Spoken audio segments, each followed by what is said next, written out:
Shalom, shalom, peuple de Dieu, shalom tout le monde. Commencez déjà à partager la vidéo, commencez à inviter les amis, commencez à partager, commencez à partager, commencez à partager. On est en mode turbo. Quand je parle du mode turbo, ça veut dire tout simplement, on est en mode montagne, on monte en puissance dans la prière, on monte en puissance dans la présence de Dieu, on monte en puissance, aller toucher les choses mystiques, aller toucher les choses saintes, aller toucher les autres dimensions. Voilà pourquoi, là où tu es, partage la vidéo. Si tu peux organiser une vidéo sur ta page, tu organises et que Dieu te bénisse. Oh my God. Merci Seigneur.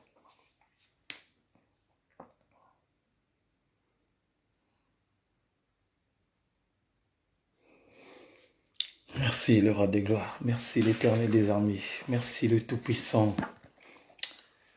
Shalom à toi, ma sœur Géraldine Mézuit, que Dieu te bénisse. Commence à partager la vidéo, ma sœur. Commence à partager. Invite les amis parce que ce soir, on va encore bouger le monde spirituel. Ce soir, on va encore rentrer en intimité avec Dieu. On va encore toucher les choses célestes qui va nous donner encore l'accès de demeurer dans la présence de Dieu. Voilà pourquoi invite tes amis. Vas-y, partage. Allez dans les messengers, invitez que Dieu vous bénisse.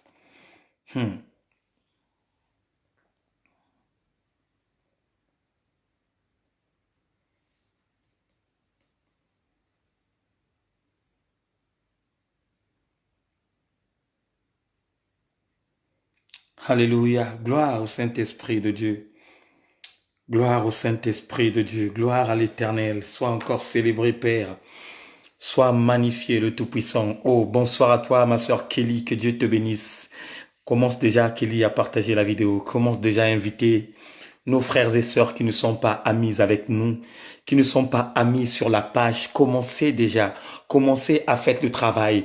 Quand vous faites ce travail, bien-aimés dans le Seigneur, nous évangélisons ensemble tous. Maman Kelly Batina Sita, que Dieu te bénisse. Bonsoir à tout le monde, bonsoir à tout le monde. Commencez déjà à partager, commencez à inviter. Ma soeur Kelly, commence déjà à inviter, commence à appeler les amis. On va prier ce soir. On va encore toucher encore les dimensions des dimensions, bien-aimés. Merci Seigneur. Oh my God, gloire à Jésus-Christ de Nazareth. Ça fait du bien quand tu me dis d'aller dans la maison du grand roi.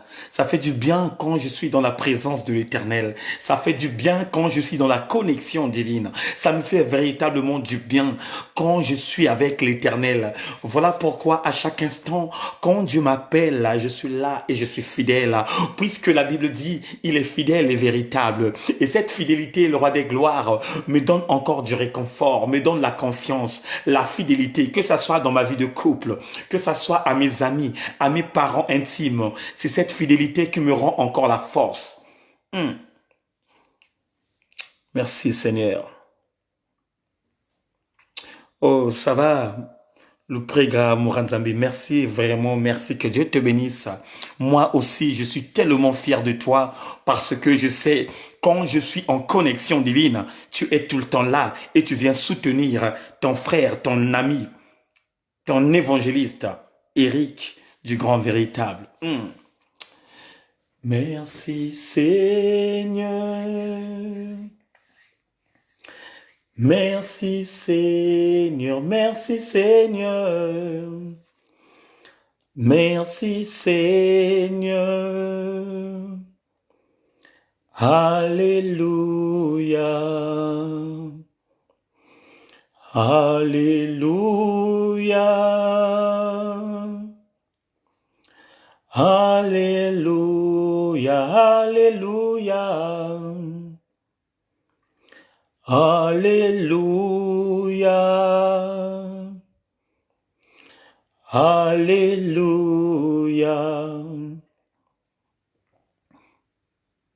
Alléluia. Toi qui es dans le lieu secret. Alléluia. Toi qui es mon protecteur. Alléluia. Toi qui entends notre voix. Alléluia. Toi qui connais notre motivation. Alléluia. Toi qui me donnes la bonne santé. Alléluia. Toi qui me trouves du boulot, Seigneur Père. Alléluia. Toi qui m'as donné une personne que je confie ma vie. Alléluia. Toi, à chaque instant, quand j'ai besoin de toi, tu es là présent. Je ne sais pas quoi dire, papa, auprès de toi. Je ne sais pas à quoi m'exprimer auprès de toi, mon Dieu. Seigneur, quand je vois cette vue, Seigneur Père, que je menais avant que tu m'appelles dans ce bon ministère, quand je regarde mes photos à l'ancienne, papa, quand je regarde donc la manière que je m'habillais, papa, et quand je me regarde en ce moment, oh, quelle joie, Seigneur Père, que je ressens dans mon cœur. Quelle joie que je reçois dans mon esprit, papa. Car mon âme te loue parce que tu es le véritable Dieu qui a changé totalement ma vie. C'est toi le véritable Dieu qui a changé totalement la vie de tous mes frères et sœurs qui sont connectés. C'est toi, Seigneur Père, qui nous donne du réconfort de rester toujours au Père, au toi, au-delà de tout ce qui nous frappe en ce moment. Oh Seigneur, même si on n'a rien dans notre poche, tu es là. Tu nous donnes la joie, Seigneur Père, tu nous donnes la confiance. Même si, Seigneur mon Dieu, je n'ai pas de mari, même si je n'ai pas de femme, hormis ça, le Saint-Esprit de Dieu est là pour me donner du réconfort. Oh Seigneur, merci. Merci avec toi, j'ai plus que l'assurance. Avec toi, nous avons plus de l'assurance. Avec toi, j'ai le courage de dire ce que je veux. Avec toi, j'ai l'humilité qui siège dans ma vie.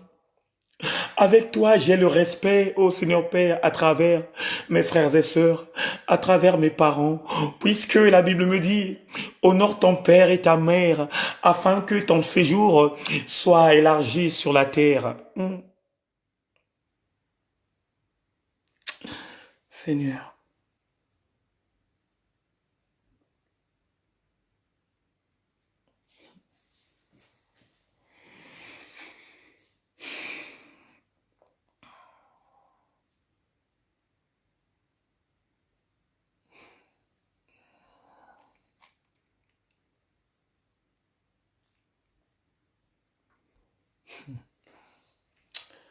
merci Seigneur, j'ai de la patience en toi. Il n'y a que la patience qui paye, papa.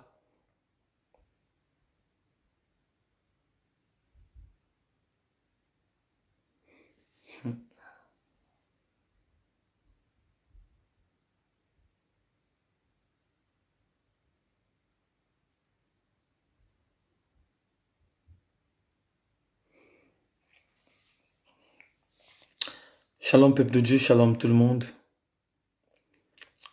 Je vous salue dans le nom puissant de notre Seigneur et Sauveur, le Sauveur de l'humanité, celui qui est venu, qui était, qui est et qui resterait toujours dans nos vies.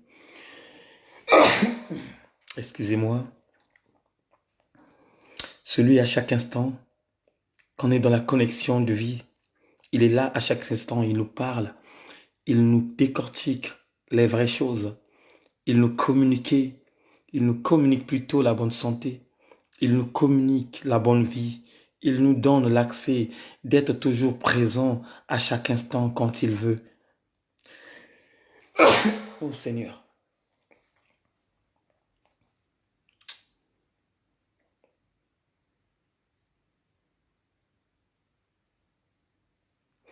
Bien-aimés, ce soir, on va parler de quelque chose de très puissant. Le thème est toujours la prière, puisque chaque nuit on prie. Mais ce soir, le sous-thème est intitulé « La stratégie d'une autre dimension de la prière ». La stratégie d'une autre dimension de la prière. On va lire ça dans le livre de Matthieu 6, au verset 5.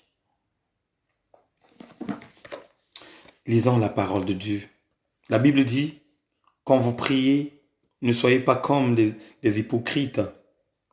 Ils aiment à prier debout dans les synagogues et au coin des rues pour que tout le monde les voie. Je vous le déclare, c'est la vérité. Ils ont déjà leur récompense. Je répète encore, quand vous priez, ne soyez pas comme des hypocrites. Ils aiment à prier debout et dans les synagogues et au coin des rues pour que tout le monde les voie. Ça, ce n'est pas moi qui parle. Ça, ce n'est pas moi, bien-aimé dans le Seigneur, qui parle. Mais ça, c'est le Christ qui parle à ses enfants. Là, il dit, quand vous priez, ne soyez pas comme les hypocrites. Ils aiment prier debout. Ils aiment prier debout. Mais regardez, bien-aimés dans le Seigneur, ce que nous faisons dans nos églises. Regardez, bien-aimés dans le Seigneur, ce que nous mettons en pratique dans nos églises. Vous savez, il y a des fois, nous lisons la parole de Dieu, mais nous ne comprenons pas quelque chose que la parole nous édifie. Là, le Christ parle des hypocrites. Il nous parle des hypocrites qui aiment prier debout. Oh, alléluia, oh, alléluia. Pourquoi le Fils de Dieu, qui est Dieu sur la terre, il nous parle des hypocrites qui prient debout dans les synagogues? Quand on parle des synagogues, on parle les environnements spirituels, on parle les assemblées. La synagogue, c'est une église, c'est un temple, c'est un tabernacle, là où les enfants du grand roi se rassemblent. La synagogue, c'est un lieu sacré, là où le Saint-Esprit de Dieu opère. Mais Dieu nous parle des hypocrites qui aiment prier debout dans les synagogues et dans les coins des rues pour se faire voir. C'est là où vous voyez que la prière est une dimension secrète qui doit se manifester entre toi et ton Père qui est dans le lieu secret. Ici, Dieu nous parle. Nous, les enfants de Dieu, nous qui connaissons la parole, nous qui marchons selon la voie de l'Éternel, nous qui connaissons réellement qui est Dieu, il est qui pour nous et il fait quoi pour nous, nous.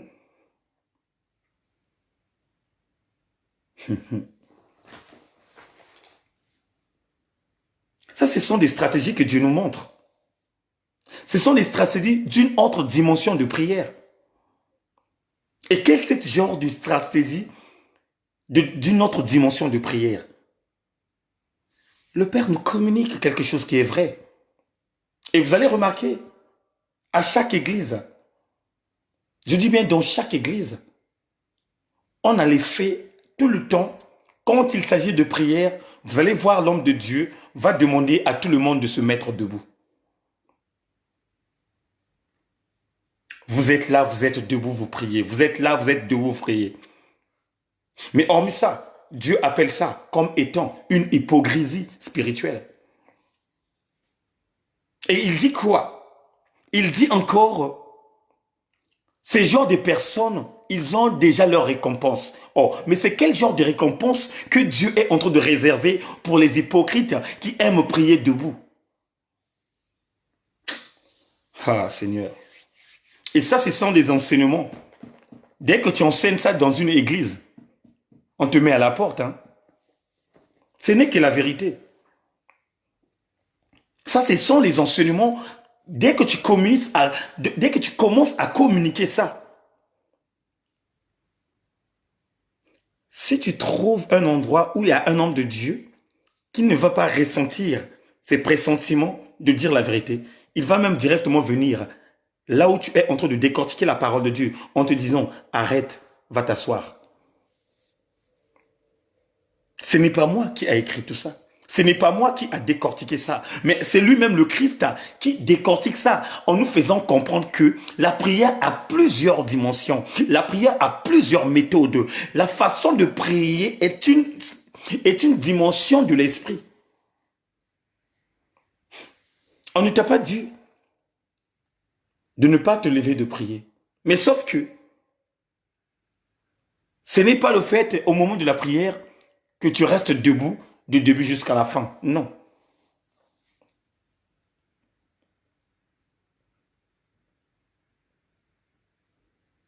Et Dieu nous dit quoi? Il nous dit que ces personnes, ils ont la récompense déjà. Donc cela veut dire que ce genre de personne a été déjà condamné. Or, la condamnation de Dieu commence même quand tu es en vie sur la terre. Voilà pourquoi les gens de ce monde avaient eu la stratégie en disant tout se paye ici-bas. Non, ce n'est que la stratégie que Dieu le Père base d'abord la souffrance quand tu es en vie. Mais frère, quand tu mourras, il y a encore une autre dimension qui te suivra dans les abîmes de la terre jusqu'au séjour des morts.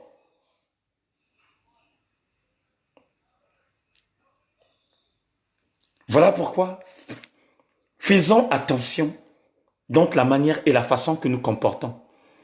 Donc la manière et la façon que nous restons en intimité avec le ciel. Donc la manière et la façon que nous sommes en communion fraternelle avec le Saint-Esprit de Dieu. Donc la manière et la façon que nous marchons selon la voie de l'Éternel. Oh, Dieu a plusieurs méthodes et plusieurs stratégies, plusieurs façons d'être en intimité avec lui, plusieurs stratégies d'être en intimité avec lui, plusieurs dimensions, plusieurs domaines, la façon de plaire à lui le Père.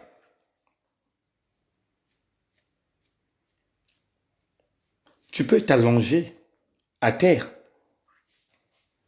et tu pries. Oui. Tu peux t'asseoir et être en communion fraternelle avec le Saint-Esprit de Dieu et tu pries. Tu peux te mettre aussi debout comme tu veux, puisque l'Esprit, le Saint-Esprit de Dieu, anime ta vie, te conduit à être en intimité avec le ciel. Merci Seigneur.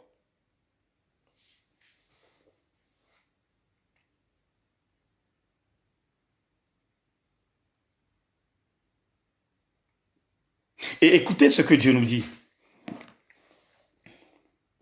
Au verset 6, il nous dit, mais toi, donc il est en train de parler de toi et moi, mais toi, lorsque tu pries, lorsque tu veux prier, entre dans ta chambre, ferme la porte et prie ton Père qui est là dans le secret.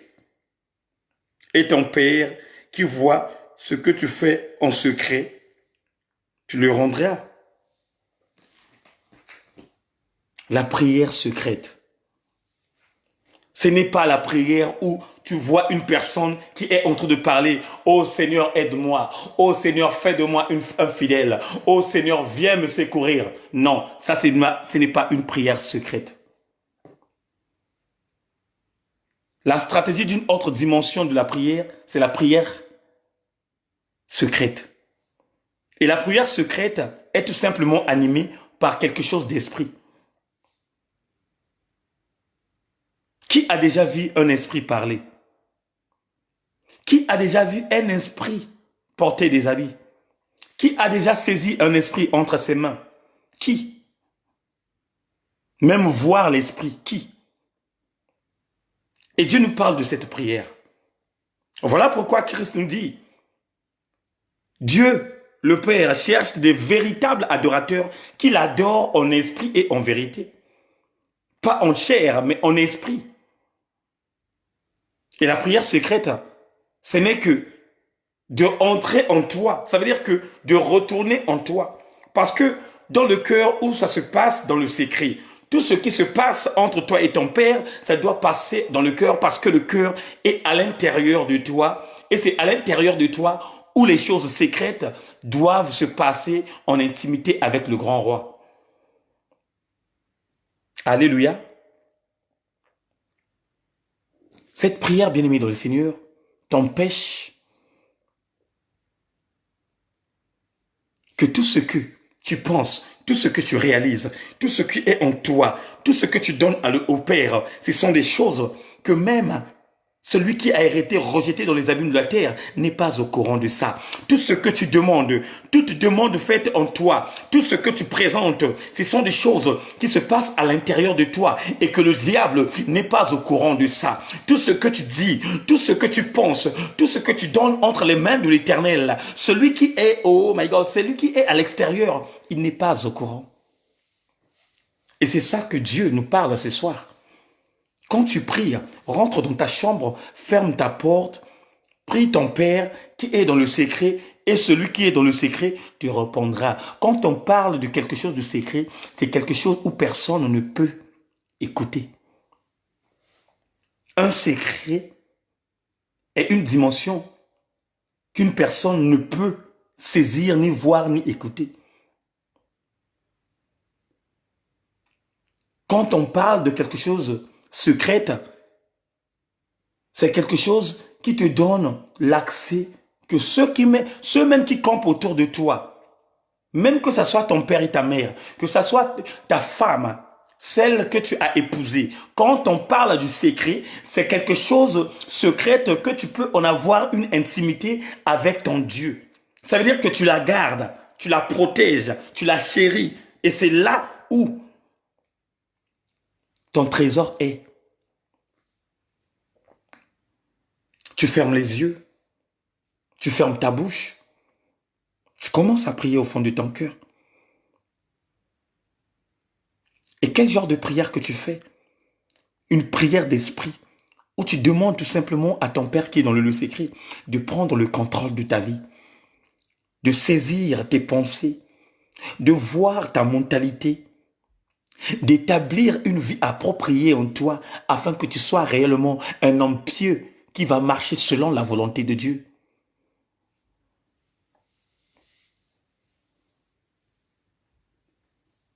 Mais regardez comment les gens se lamentent dans les églises. Regardez comment les gens se lamentent dans les rues. Yondoro shikawa bandagana, yondoro koro kubojo kuruma, yengero porosoro bokoyo.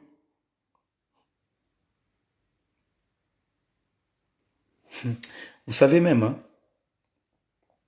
une fois, je me suis mis en connexion avec Dieu. Je priais à un certain moment. J'ai ressenti que Dieu m'avait emporté et me montrait une dimension où les gens croyaient que celui que Dieu avait rejeté dans les abîmes de la terre n'est pas au courant. Vous savez, bien-aimés dans le Seigneur, il y a deux fois, le peuple de Dieu ne doit pas rentrer dans la dimension d'être naïf. Vous savez, avant que toi et moi, que nous venons dans ce monde, Lucifer avait existé déjà. Parce que c'est lui qui était le maître du trône de Dieu. La Bible dit, c'est lui qui était le gardien du jardin d'Éden. Et le jardin d'Éden, bien aimé, ce n'est pas cette dimension que tu crois voir naturellement. Le jardin d'Éden, c'est une dimension spirituelle. Vous allez aller lire dans le livre de Ecclésiaste 28, commençons par le verset 12 jusqu'au 19, vous allez comprendre qu'est-ce que signifie le jardin d'Éden. Il y a des choses que nous disons que le diable ne peut pas la saisir. Le diable ne peut pas être au courant. Vous savez combien de siècles et des siècles que le diable a été fidèle à côté du grand roi? Combien des années? Je ne peux même pas dire des années parce que à cette époque, les années n'existaient pas. À cette époque, la vie était en éternité avant que le trône puisse se diviser. Et vous savez que combien de stratégies que l'ennemi a étudiées auprès de son Père, puisque nous tous nous sommes créés par un seul Père, c'est Dieu le Père Tout-Puissant. Combien de stratégies que le diable a étudiées. Voilà pourquoi même la Bible dit, il se déguise comme un ange de lumière. Pourquoi le diable a l'opportunité de se déguiser comme un ange de lumière? Pourquoi? Parce qu'il connaît. Il connaît donc la manière et la façon que son maître fonctionne. Même s'il ne connaît pas tout, mais il a beaucoup de stratégies. Il a beaucoup de stratégies. Il a beaucoup de stratégies. Voilà pourquoi, bien-aimé, quand tu pries, quand tu es en communion fraternelle avec Dieu, il ne faut pas sous-estimer celui qui te combat à chaque instant. Il ne faut pas sous-estimer celui que Dieu avait rejeté dans les abîmes de la terre. La Bible dit, quand Dieu l'a rejeté, il n'a pas récupéré ses pouvoirs. Dieu a seulement changé l'aspect de ceux qui sont restés fidèles à ses côtés. Voilà pourquoi l'archange Michael est au-dessus de Lucifer. L'archange Gabriel est au-dessus de Lucifer. Mais à cette époque-là, quand il était fidèle au grand roi, tous ces deux anges que je vous parle, c'était des gens qui étaient au-dessous de Lucifer. Parce que c'était Lucifer qui était la quatrième personne du trône de la grâce. Après Dieu le Père, c'est Dieu le Fils. Après Dieu le Fils, c'est Dieu le Saint-Esprit. Après Dieu le Saint-Esprit, c'est Lucifer. Il avait un trône où même les anges l'adoraient parce que c'est Dieu qui l'avait donné ce trône. Voilà pourquoi même, quand il a voulu monter au trône de la grâce et quand Dieu l'a rejeté dans les abîmes de la terre, bien aimé, la Bible dit, il a convaincu des milliers, des milliers, des milliers, des milliers et des milliers des anges qui sont partis avec lui. Bon, imagine cette dimension qui a convaincu les anges que Dieu a créés et qu'ils partent avec lui. Quelle puissance qu'il a. Quelle maturité qu'il a accueillie auprès de Dieu. Quelle. Et c'est ça, nous les enfants du grand roi, que nous devrions mettre dans notre esprit. Ce combat que nous combattons, ce n'est pas un combat qui est facile. Voilà pourquoi moi je refuse quand les gens disent « il se reposa ». Moi, mon Dieu ne se repose jamais. Parce que si mon Dieu se repose, que ça soit une seconde, que ça soit 2-3 secondes, dans les secondes-là, le diable va opérer. Il a la rapidité d'opérer, bien-aimé. Il a la rapidité d'opérer.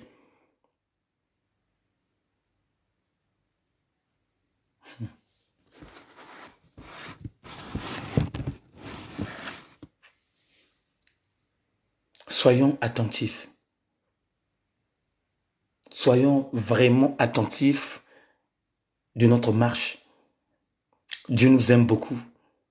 Il nous adore, il nous aime beaucoup. Il nous aime véritablement beaucoup. Mais sauf que maintenant, c'est nous, de notre côté, de prendre une sérieuxité dans notre marche spirituelle. Il nous dit que nous ne devons pas entrer dans la dimension des hypocrites qui prient, qui aiment prier debout dans les synagogues et dans les 4 rues pour se faire voir. Tu veux prier, cherche un coin où tu dois rentrer en intimité, où tu dois rentrer vraiment en intimité avec Dieu afin de faire quoi? D'abandonner entre ses mains ta vie.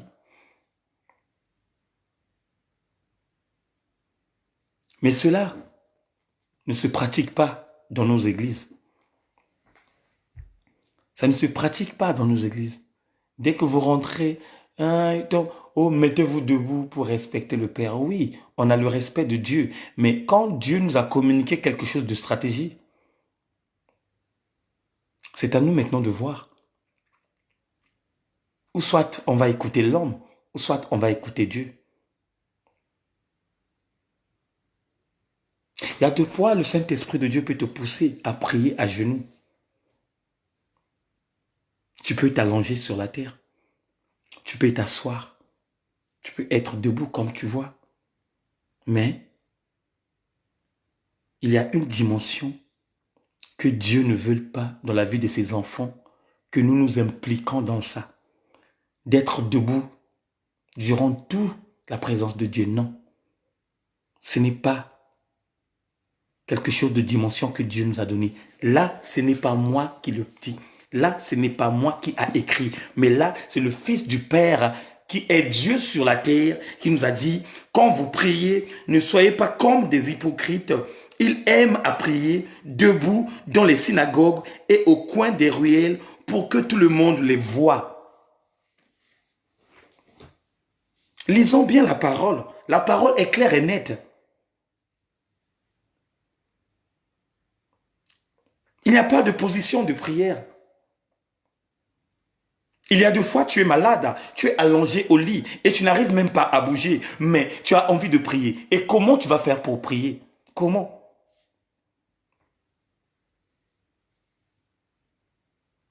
Tu peux prier, être allongé au lit, et à un certain moment, le Père opère et tu te mets debout. Ce n'est pas quelque chose de manquer du respect à Dieu, mais c'est la façon et la manière dont tu te présentes à paix auprès de ton Père qui est dans le lieu secret. Et là où nous voyons les gens debout se lamenter, Yondoro Shikawaba, Yekerebe Korumuru Soroko, Yekerege Goruburu Soro. Debout, il est là, il crie, Alléluia. Mais à la fin de compte, quand il finit, il commence à avoir les mots de tête. Frère, la prière n'est pas une dimension quand tu finis et que tu as des mots de tête. Quand on prie en intimité. Et une personne qui prie en intimité, c'est une personne qui est en relation amoureuse avec son Père. Et quand tu es en relation amoureuse avec ton Père, quand tu finis, tu ressens toujours une force puissance qui te donne encore du réconfort. Mais tu n'auras pas des mots de tête. Soyons sérieux quand même.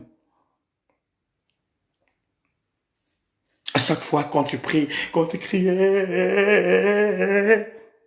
dès que tu finis, j'arrive pas, j'ai mal. Oh, mais la manière que tu t'es présenté auprès de Dieu, la manière que tu as décortiqué cette parole pour que Dieu exauce la parole, la façon que tu t'es présenté, est-ce que c'est la bonne méthode que Dieu t'a dit d'être en communion avec lui?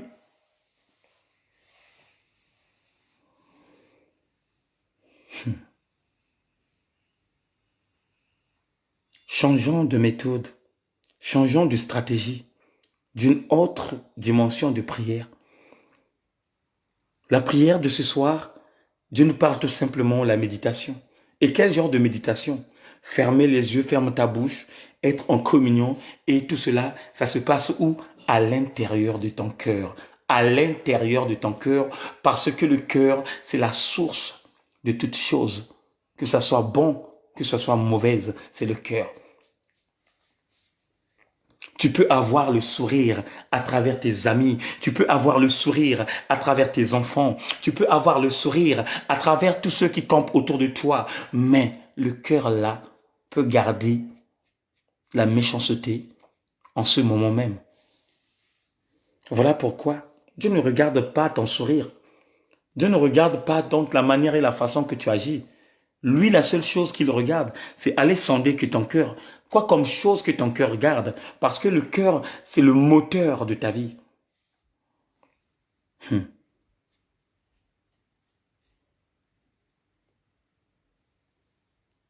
Merci Seigneur.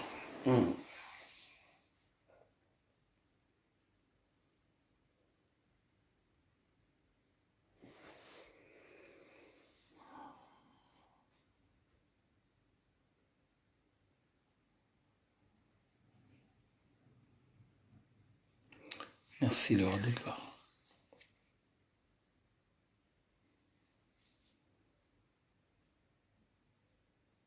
Bien-aimé dans le Seigneur, commence dès maintenant à méditer. Commence dès maintenant à être en communion avec Dieu. Là où tu es, ne parle plus. Là où tu es, ne parle plus, frère. Ferme tes yeux, ferme ta bouche et commence à méditer.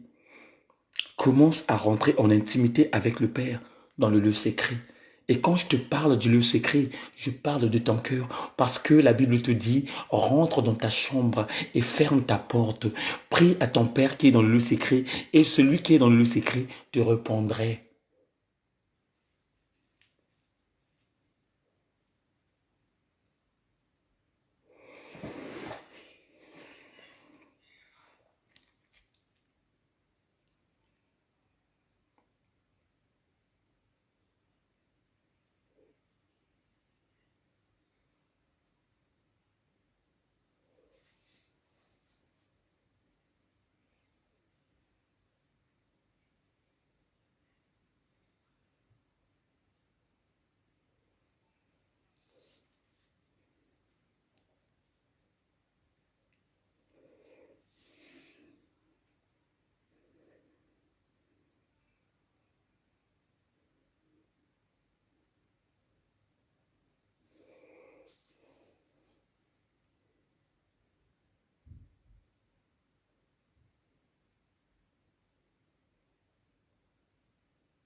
Merci Seigneur.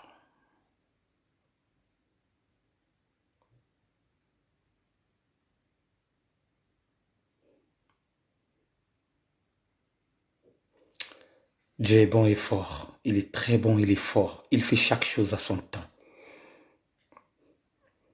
Il nous montre beaucoup de stratégies. Il nous montre la manière, la façon que nous pouvons nous comporter auprès de lui. Il nous montre les méthodes. Il nous montre les méthodes que nous pouvons combattre celui qui nous combat chaque jour. Il y a des fois tu travailles, mais tu es en communion avec le Saint-Esprit. Tu travailles, tu ne parles pas, mais au-dedans de toi, tu es en prière.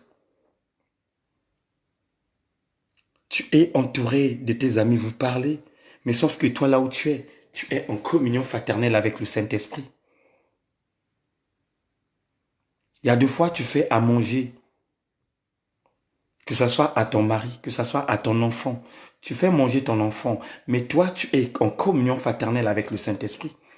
Tu es là, tu pries, mais ceux qui sont à travers ta vie ne comprennent pas ce qui se passe en toi. Ceux qui sont à côté de toi ne voient pas quoi comme chose que tu dis. Ceux qui sont, oh my God, ceux qui sont.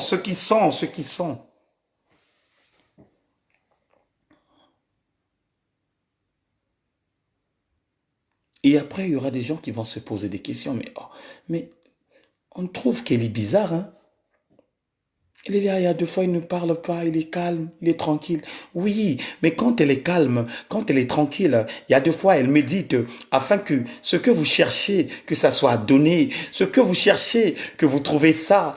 Oh my God.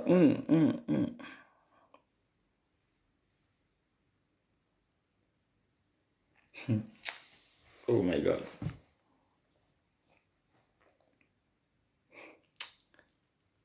Dieu est bon.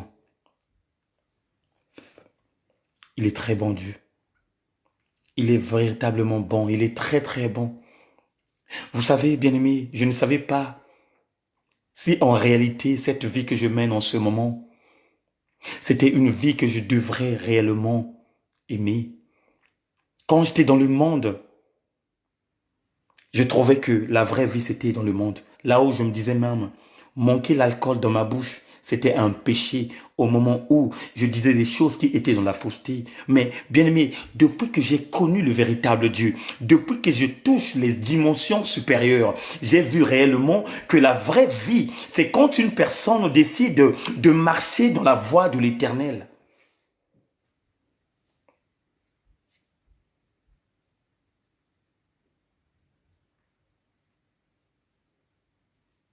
C'est quand une personne, il décide de marcher avec Dieu. C'est là où la vraie vie commence.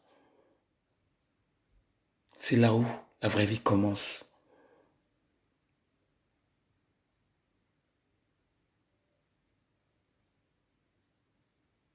Même si tu n'as pas les pièces de monnaie, même si tu n'as rien dans ta poche, tu passerais toujours des bonnes journées. Tu vas manger, tu vas boire, tu vas bien dormir.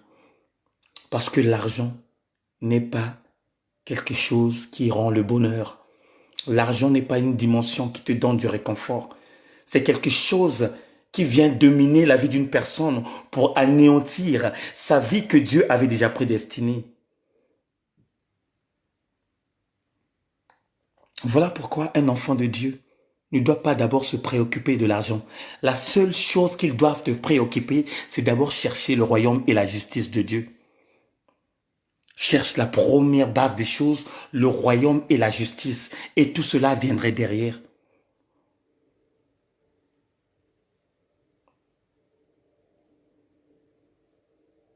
Qui me dirait qu'il y a un milliardaire, un multimilliardaire qui est mort et qui a emmené son argent? Qui? Même de prendre tout simplement les appartements qu'ils ont construits. Qui me dirait ça? Ce sont des choses que nous laissons ici sur la terre. Mais je sais, je crois et je le mets en pratique. La seule chose, la véritable chose que je ne laisse pas ici sur la terre, c'est le royaume de Dieu. Parce que le royaume de Dieu est une dimension spirituelle. Et quand on parle du royaume de Dieu, on parle de l'éternité. Et quand on parle de l'éternité, on parle de Dieu. Or, la Bible nous dit, Dieu est insaisissable, il est invisible et personne ne peut le toucher.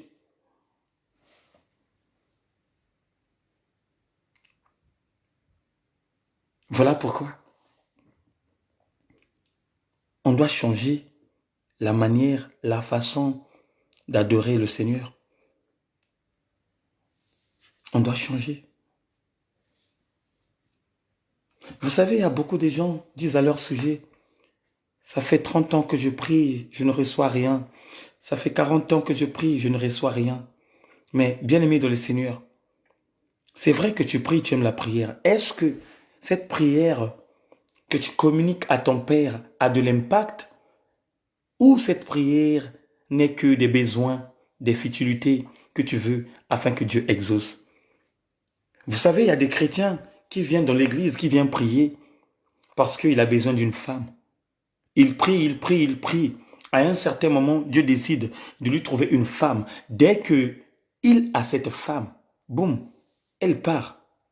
Il disparaît parce qu'il a trouvé son bonheur. Or, il a oublié que tu peux trouver une femme. Tu restes avec cette femme, mais la fin de compte, vous deux, vous êtes appelés à mourir un jour. Et si tu es appelé à mourir un jour, cela veut dire tout simplement que vous êtes appelés aussi à passer au jugement. Mais imagine, tu meurs, tu as fui la présence de Dieu et Dieu t'appelle pour te juger. Quoi comme bagage que tu présenterais à ton Père? Quoi comme stratégie que tu dirais à ton Père? Quel genre de mentalité, quel genre de dimension que tu vas présenter à ton Père afin que Dieu le Père qui est dans le lieu secret valide ton ticket pour que tu rentres dans cette ville? Quel genre? Parce que la Bible nous dit, pour rentrer dans cette ville, tu ne dois pas être une personne qui pratique les choses abominables.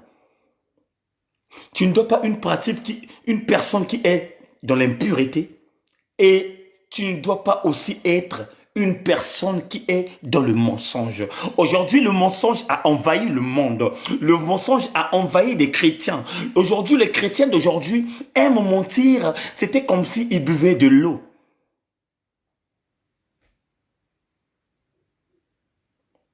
Le mensonge a envahi le monde. Il y a des fois, tu es à ta maison. Tu ne veux pas que les gens te voient. Tu ne veux pas recevoir les gens. Mes frères, rentre dans la vérité. On t'appelle, tu dis que non, aujourd'hui, je ne me sens pas bien. Je suis à la maison, mais je ne veux pas recevoir les gens.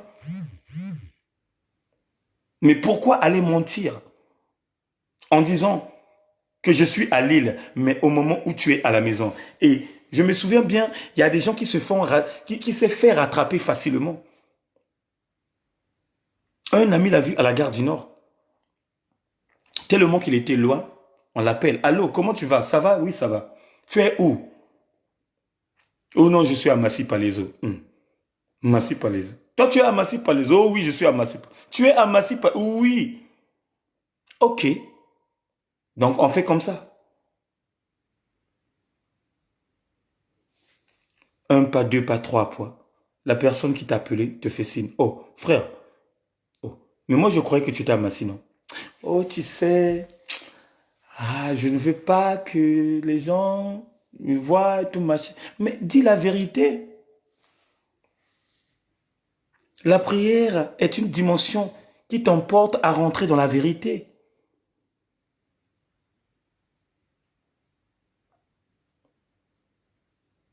La prière est un remède puissant qui nous donne l'accès d'être pur, d'être clair et net, de marcher selon la voie de Dieu, de rentrer en intimité avec le Père, d'être vraiment des enfants spirituels.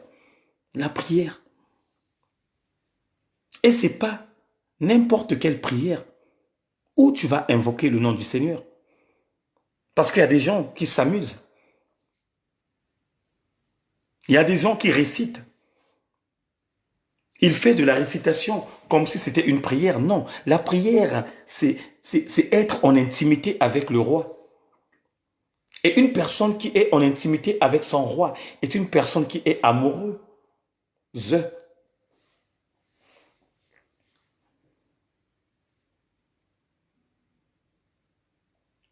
Commençons maintenant à changer notre méthode, notre façon de prier. La Bible nous dit, nous les enfants du grand roi, nous ne devrons pas nous ressembler comme les hypocrites qui aiment prier debout dans les synagogues et dans les rues, dans tous les quatre coins pour se faire voir. On n'a pas besoin, quand on prie, que les gens nous voient. Tu n'as pas besoin, ma sœur, tu n'as pas besoin, mon frère, que quand on prie, que les gens voient ta vie. Que les gens voient ta vie, frère. Cache-toi en intimité.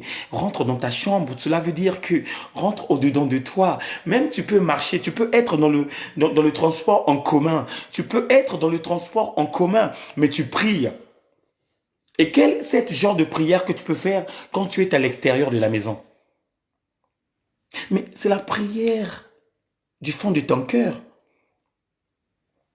Tu es dans un taxi, tu vas à un rendez-vous, mais à l'intérieur du taxi, tu pries.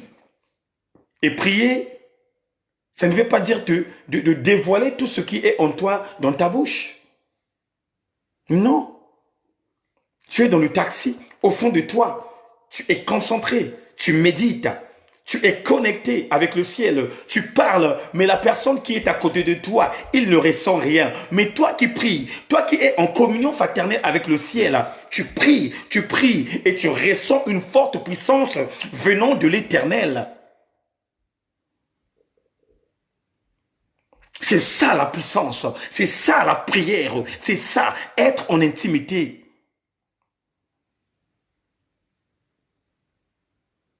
Tu es là dans le bus, il y a du monde, il y a des gens qui crient de gauche à droite, il y a des gens qui se lamentent, il y a des gens qui insultent de gauche à droite. Mais toi, tu es concentré, mais toi, tu es connecté, connecté avec le ciel. Tu es là, au fond de toi, tu pries, au fond de toi, tu intercèdes. Voilà pourquoi quand on voit, même il y a un bus qui a fait l'accident, mais sauf que toi qui étais connecté au ciel, tu es sorti plus que vainqueur. Et c'est là où le monde demande, oh, comment ça se fait? Ils étaient à beaucoup, tout le monde sont morts. Mais lui, pourquoi il n'est pas mort? Pourquoi il n'est pas mort? Non, tu ne connais pas donc la manière et la façon qu'il prie, donc la manière qu'il est en communion avec le Saint-Esprit, donc la manière qu'il est en communion avec le Père. Tu ne connais pas. Et quel genre de stratégie qu'il base dans sa vie. Mais à chaque fois tu es là, tu te lamentes. À chaque fois tu es là, tu cries. À chaque fois tu es debout, tu cries. Oh, oh, oh, oh. Et les gens s'exhibent de gauche à droite à te regarder. Mais il est devenu fou. Voilà pourquoi même Paul dit, la prédication de la parole est une folie pour ceux qui sont péris.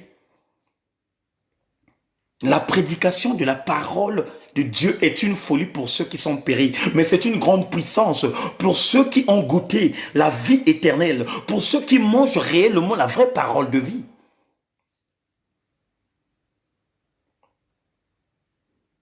Pour ceux qui ne connaissent pas Dieu, ils vont se poser beaucoup de questions. Ils vont parler, ils vont dire des choses qui ne sont pas bien à travers ta vie. Ils vont penser que tu es devenu fou. Ils vont penser que la folie te rend fou et te donne l'accès d'aller même jusqu'au point d'enlever les habits.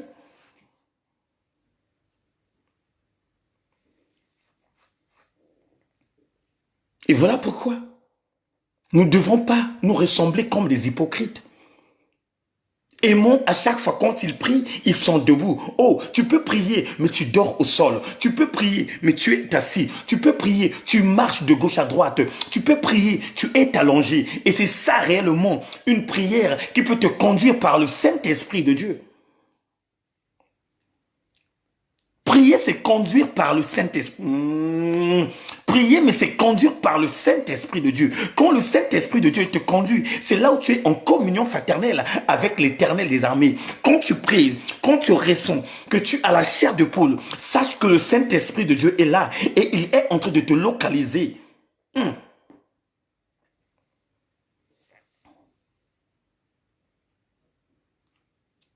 Merci Seigneur. Voilà pourquoi, frère, ma sœur, mon bien-aimé dans le Seigneur, Commençons dès maintenant à changer de méthode. Commençons dès maintenant à changer de méthode. Commençons dès maintenant à rentrer en intimité avec le ciel dans le plus haute dimension qui n'est que le cœur.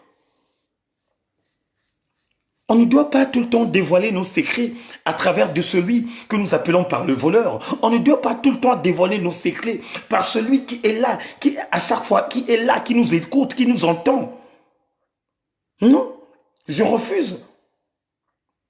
Je refuse à chaque instant que l'accusateur écoute ma voix de tout ce que je veux dévoiler à mon Père dans le lieu secret, de tout ce que je veux donner à mon Père. Je refuse de faire des prières à chaque instant que je parle. Je parle, alléluia, alléluia. Mais je veux à chaque instant, quand je suis en intimité avec le Père, que je me concentre, je ferme ma bouche et mes yeux et que je prie au fond de mon cœur.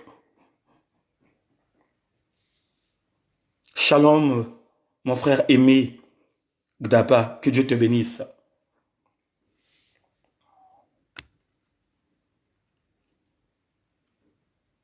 Je refuse. Je refuse, bien-aimé dans le Seigneur. J'ai une question à poser à mon Père. Je dois faire une prière d'une stratégie, d'une autre stratégie, de me concentrer au-dedans de moi et de parler à mon Père en intimité. Il y a des fois, nous nous posons des questions. Ah, comment ça? À chaque fois quand je prie, je demande ça, mais la chose ne me vient pas. Comment ça? À chaque fois quand j'ai un problème, quand je dis ça, ce problème-là me donne encore des maux de tête. Comment ça? Parce que, bien aimé, il y a deux fois que tu ne connais pas les stratégies spirituelles. Il y a deux fois quand tu veux rentrer en intimité, au lieu de faire une prière d'esprit, mais toi tu fais une prière charnelle. Quel est ce genre de prière charnelle? La prière charnelle, c'est quand une personne, il prie et il dénonce ce qu'il veut dans sa bouche afin que le diable puisse les prendre et les anéantir.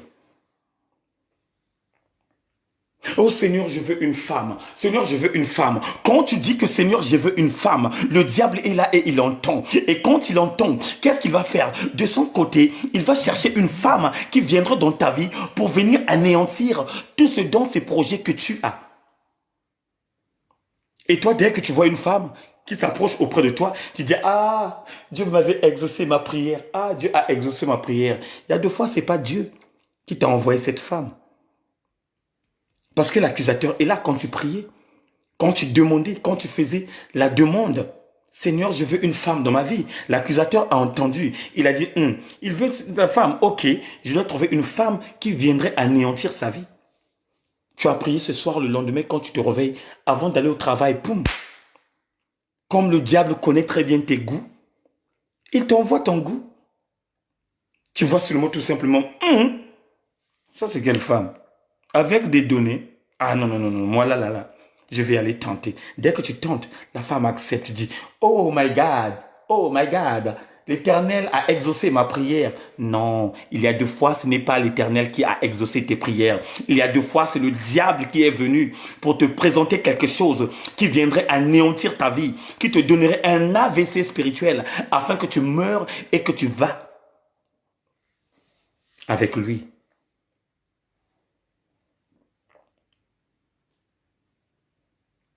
Donc voilà pourquoi, quand tu veux rentrer en intimité avec Dieu, quand tu as tes problèmes personnels, quand je sais que j'ai des problèmes personnels, quel genre de prière, quel genre de stratégie d'une autre dimension de prière que je dois manifester avec Dieu? Quoi comme chose que je peux dire avec Dieu? Tu vas faire quoi?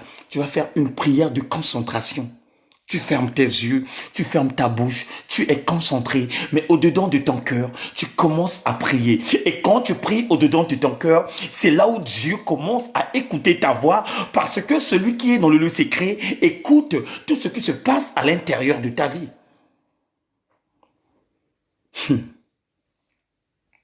La Bible dit, il sonde les cœurs et les reins. Il n'y a que Dieu qui sonde les cœurs. Parce que c'est Dieu qui a créé l'homme. Satan n'a jamais sondé des cœurs.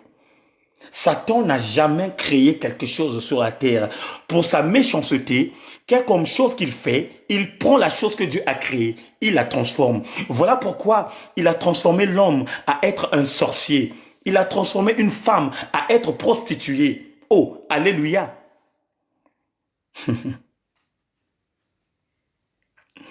Merci Seigneur.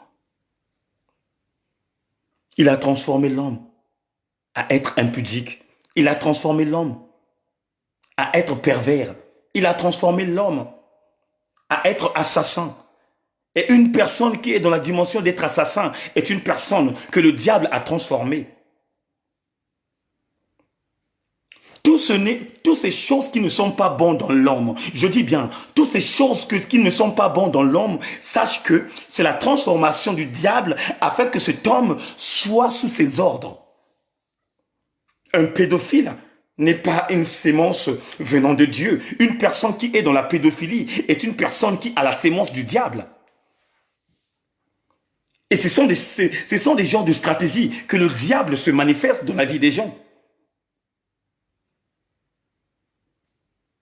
C'est pourquoi, peuple de Dieu, faisons attention. Faisons attention. La Bible nous dit, Satan se déguise comme un ange de lumière. Satan se déguise, le déguisement. Quelque chose qui se déguise. Voilà pourquoi même le mot déguisement n'est pas un mot approprié pour nous les enfants de Dieu. Quand toi aussi de ton côté, que tu rentres dans le déguisement, quand tu rentres, tu ressembles à celui que Dieu avait rejeté dans les abîmes de la terre.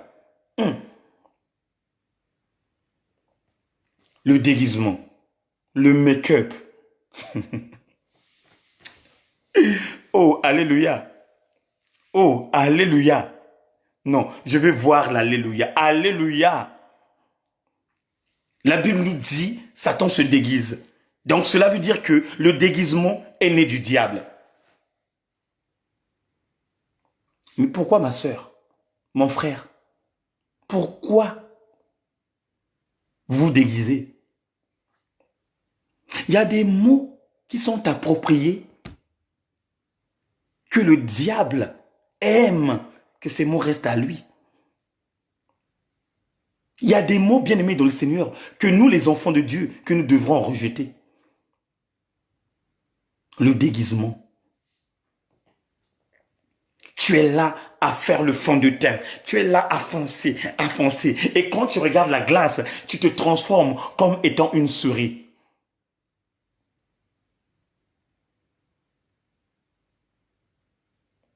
Tu te transformes. Les yeux deviennent comme, je sais pas, je ne sais pas. Et quand tu rentres dans les fêtes, les gens sont la petite, ça va, hein? Tu es belle, hein? Mais prends-la seulement, emmène-la devant la pompe, lave-la cette figure-là, et tu vas voir la vraie réalité qui se cache derrière le make-up. Faisons attention. Il y a des choses, bien aimées dans le Seigneur, qui ne permettraient pas à ceux qui marchent avec Dieu de hériter cette vie-là. Bien aimé, ce sont des choses que nous parlons. C'était comme si on parlait. Mais c'est la réalité future qui nous attend. C'est la réalité future. Il y a des fois, tu es là, tu dis, oh, le frère Eric, il me parle de machin, il parle du make-up, il parle du make-up. Oui, ce n'est que la vérité. Une personne qui met le make-up, c'est une personne qui dit à son Dieu, tu m'as mal créé. Avec l'ignorance qui a l'homme ou la femme dans sa tête, il se dit que non, je dois me faire belle. Non, ce n'est pas de te faire belle. La Bible dit l'image de Dieu est l'image de l'homme. Dieu t'a créé tel que tu es et tu dois rester aussi tel que tu es. Mais quand tu rajoutes, ce n'est plus la création de Dieu. Ce n'est plus la création de Dieu. Voilà pourquoi je bénis la vie de mon frère Syl, la star anglaise, celui qui a une cicatrice. Je bénis la vie de Ribéry, il a une cicatrice. Et quand j'ai entendu leur reportage, je dis mais oh my God, mais quelle est cette humilité qui ont ces êtres humains? S'il a dit j'ai beaucoup d'argent, oui, je sais que j'ai des moyens, mais sauf que ça là, c'est ma vie, c'est toute ma vie et c'est mon empreinte que tout le monde voit, il me reconnaît comme étant Syl. Et Ribéry même avait dit ça. Il avait fait l'accident à l'âge de 3 ans. Et sa cicatrice est toujours là. On l'a posé des questions. Lui aussi, de son côté, il dit non, tout le monde me reconnaît avec ça. Même si je fais la chirurgie esthétique, ça ne changerait rien. J'aime ma cicatrice et je mourrai avec ma cicatrice. Que Ribéry soit béni au nom puissant de Jésus-Christ. Quel aspect, quelle intelligence, quelle maturité. Mais aujourd'hui, seulement là, quand tu dis à ta femme, Seigneur, ma femme, sois normale. Elle va commencer de 7 heures du matin jusqu'à 15 heures à parler que de ça.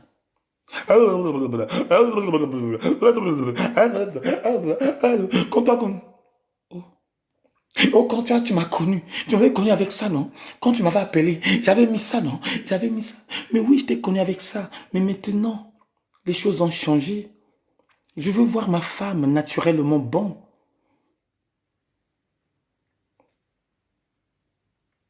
Et de nos jours, il y a des gens qui condamnent les branhamistes, les femmes branhamistes qui s'habillent naturellement.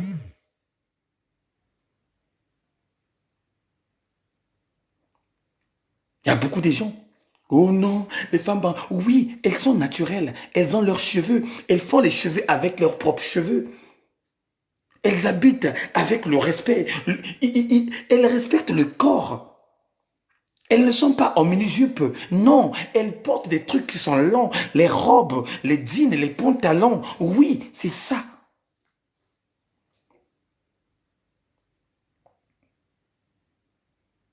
Ce sont des petites choses, bien-aimés dans le Seigneur, que nous négligeons. Et ce sont des choses-là qui vont nous poser des problèmes au jour du jugement. Ce sont des petites choses que tu négliges. Ce sont des choses là aussi qui te poseraient des problèmes quand Dieu va commencer à donner les courants de vie pour ceux qui vont monter dans cette ville. Même en examen, il y a des petits sujets qu'on néglige. Oh ça ne peut pas venir. Oh ça ne peut pas venir. Mais quand tu vas faire l'examen, tout d'un coup, pas, ça vient. Et c'est toi qui commences à regretter. Ah, on me disait ça. Fallait que je lise ça seulement. On me disait ça. Mais c'est trop tard.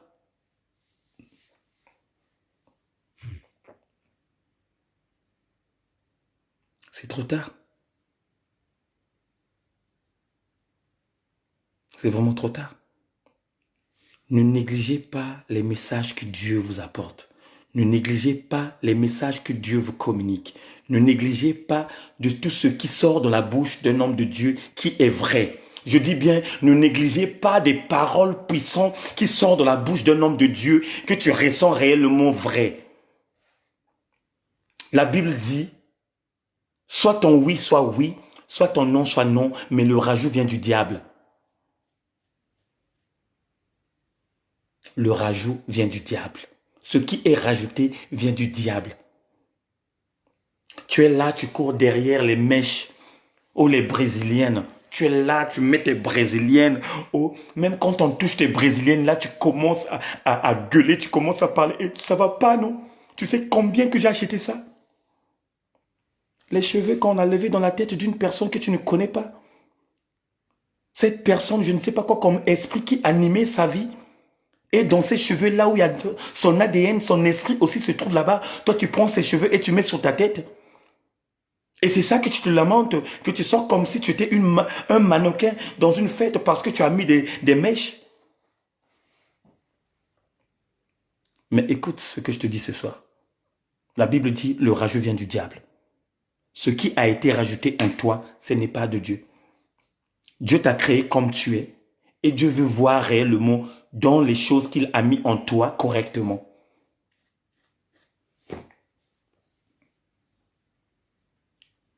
Grandissons maturément et spirituellement. Il y a des prières, de stratégies qui te donnent une bonté de monter dans une haute dimension et de rentrer en l'humilité altruiste. Il y a des prières qui te donnent l'affection, l'amour, la fidélité, la compassion, de rester à chaque fois humble, même quand les gens parlent au travers de ta vie. Dès que tu entends ton nom, toi aussi, poum, audio. Oh.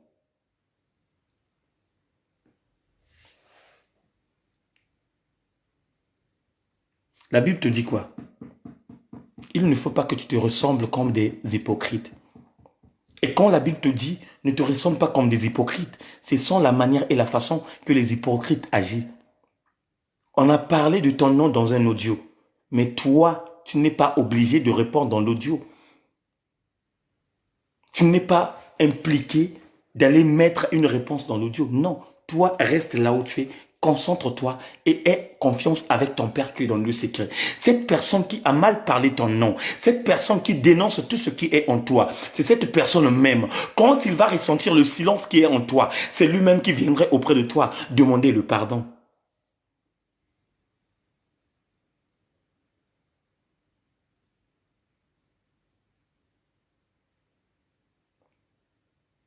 Sois bénie, ma sœur Annabelle.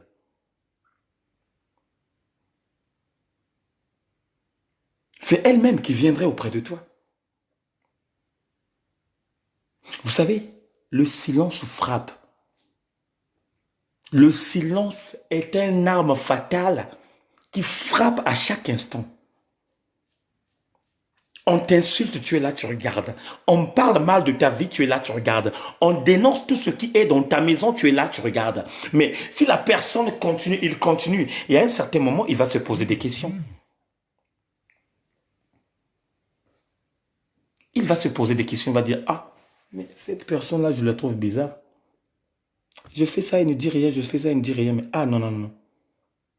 Et quand vous allez vous croiser, s'il y avait quelqu'un derrière son dos qui s'impliquait pour que lui, de son côté, qu'il t'insulte, la personne là te dirait, ah, c'est un tel qui m'exhibait de venir parler mal de ton nom. C'est un tel qui me disait de t'insulter. C'est un tel qui me disait de faire ça. C'est un tel qui me disait de faire nanani nanana. Même dans ta vie de couple. Quand l'homme monte, ah, toi descends. Tu es là, tu regardes, tu parles pas. Il parle, il parle, il parle, toi tu descends. Vous allez dormir, toi tu parles pas. Le lendemain, tu es là, tu t'occupes des enfants et tout machin. Il vient, il parle, il parle, il parle. Il y aura un certain moment, il va se poser des questions. Mais comment ça se fait? Moi, à chaque instant, je parle, mais ma femme ne parle pas. Mais qu'est-ce qui ne va pas à ma femme? Quoi comme chose qu'il est en train de garder? Quel est ce genre de stratégie qu'elle attend? Cet homme-là aurait peur de toi. Cette femme-là aurait peur de toi. Elle sort, elle va, elle rentre tard. Tu es là, tu ne parles pas, tu es concentré. Elle va, elle, 2 fois, 3 fois, 4e fois. Il ou elle va réellement réaliser quel genre de bombe atomique qu'il attend. Il faut craindre, bien aimé dans le Seigneur, les gens qui ne parlent pas. Il faut avoir la crainte des gens qui ne parlent pas. Des personnes, bien aimées, qui est calme. Parce que le calme n'est pas une dimension, bien aimé dans le Seigneur, de la faiblesse. Mais c'est une haute dimension d'une intimité avec le silence et d'observer la personne qui parle mal de toi, qui vient s'impliquer dans ta vie et qui vient te mettre le doigt dans l'œil. Faisons attention, frères. Faisons attention, mes sœurs. La prière a plusieurs méthodes.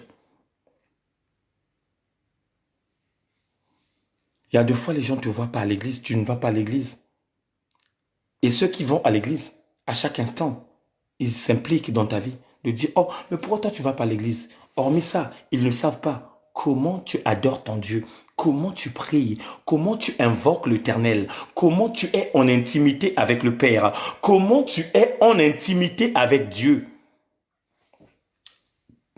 L'église, c'est un environnement où nous pouvons à chaque instant aller rassembler nos prières et prions. Mais sauf que la vraie église, c'est toi et moi.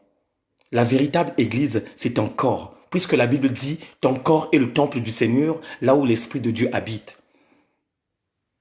Et quand Christ dit, je viendrai te chercher mon église, ce n'est pas cet environnement qui a été fait dans les mains des hommes où le Christ viendrait chercher. Non, lui-même, la Bible dit, Il a traversé un tabernacle qui n'a jamais été fait dans les mains des hommes. Cela veut dire quoi? Ça veut dire tout simplement, il s'est donné totalement.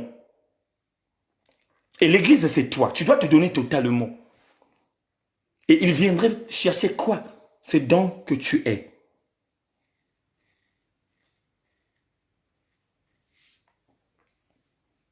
C'est comme ça. Donc voilà pourquoi, ma sœur, commence déjà à respecter ton corps. Toi qui te crois sexy. Toi qui te crois sexy, mon frère. Toi qui te crois sexy, ma sœur. Commence dès maintenant à respecter ton corps parce que ton corps est un temple que le Saint-Esprit de Dieu anime. Ton corps est un temple que le Saint-Esprit de Dieu habite. Tu es là, tu t'exhibes à montrer ton corps, que j'ai des formes, j'ai la poitrine. Et après, tu te lamentes en disant que je suis très bonne. Dieu ne calcule pas ça. Dieu n'a jamais calculé le corps. Dieu n'a jamais calculé la beauté. Si Dieu calcule la beauté, peut-être parmi nous, il y a beaucoup d'entre nous devraient courir en Tunisie, au Maroc, d'aller faire la chirurgie esthétique, là-bas où c'est moins cher. Mais Dieu calcule tout simplement le cœur. Il sonde les cœurs et le rein. Oh, alléluia. C'est ça que j'aime à Dieu. Il aime que la beauté du cœur. Il ne regarde pas le visage d'un homme, ni le visage d'une femme, mais le cœur. Voilà pourquoi, frères et sœurs, les stratégies d'une autre dimension de la prière nous donnent l'opportunité d'aller toucher les choses mystiques. Le mystique, c'est Dieu bien-aimé. Le mystique, ce n'est pas Satan. Satan a tellement copié des choses et qu'il les a transformées en lui-même. Voilà pourquoi ces sorts-là lui rattrapent. Que Dieu vous bénisse. Que Dieu vous garde. Toujours dans notre méthode et dans notre dimension de prier ensemble afin de rentrer en intimité avec le Père. Le Seigneur nous a enseigné aujourd'hui que nous ne devrons pas nous ressembler comme des païens qui prient debout dans leur synagogue et dans tous les 4 coins de la rue. La prière, c'est une dimension d'être en intimité avec Dieu. Tu peux t'allonger, tu pries. Tu peux t'asseoir, tu pries. Tu peux faire des mouvements, tu pries. Et c'est ça que Dieu veut en nous. Soyez bénis, peuple de Dieu. Et rendez-vous demain à la même heure, sur la même boîte. Bien-aimés, je bénis aussi la vie de ceux qui ont partagé la vidéo, de ceux qui ont invité nos frères et sœurs, puisque je vois aussi, on a parmi vous les frères et sœurs qui sont arrivés ce soir, qui sont en communion fraternelle avec nous. La seule chose que je peux dire, soyez les bienvenus dans la maison du véritable. Ici, dans la maison du véritable, nous prions tout simplement que chacun de nous hérite le royaume de Dieu. Que ce soit les miracles, que ce soit les prodiges, c'est Dieu qui les fait, c'est Dieu qui les donne. Mais nous, notre motivation, c'est de rentrer dans cette ville que Dieu est en train de préparer la place de tout un chacun. Que ce soit tes problèmes que tu as, Dieu regarderait d'abord ta motivation, donc la manière et la façon que tu te présentes à lui, afin que lui-même, qu'il localise ta vie et qu'il te donne, que ce soit la guérison, que ce soit les bénédictions de la terre, que ce soit un bon mariage, que ce soit les richesses de ce monde. C'est lui qui décide entre sa vie. Que Dieu vous bénisse, que Dieu vous garde. Je remercie l'homme de Dieu, l'évangéliste Oscar. Donc, mon frère, prépare-toi parce que la semaine prochaine, c'est toi qui vas nous édifier. Donc, prépare-toi. La semaine prochaine, on a invité notre évangéliste Oscar qui va nous communiquer la pensée de Dieu. Et je vais rester en communion avec lui. On va partager quelque chose de bien pour que je puisse le donner la semaine prochaine, des jours qu'il va nous édifier. Maintenant, on va inviter les hommes de Dieu.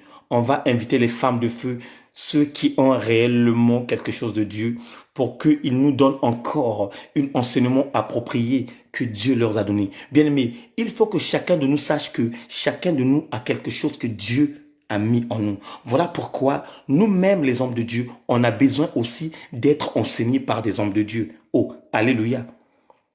Donc voilà, l'évangéliste Oscar, prépare-toi pour la semaine prochaine. De toutes les façons, on va parler tout à l'heure et Dieu serait content de nous. Votre humble serviteur, l'homme de l'évangélisation, l'évangéliste Éric Nzongo, je vous salue et je bénis réellement la vie de tout un chacun. Que cette nuit soit une nuit extraordinaire où lui-même le Père viendrait vous visiter.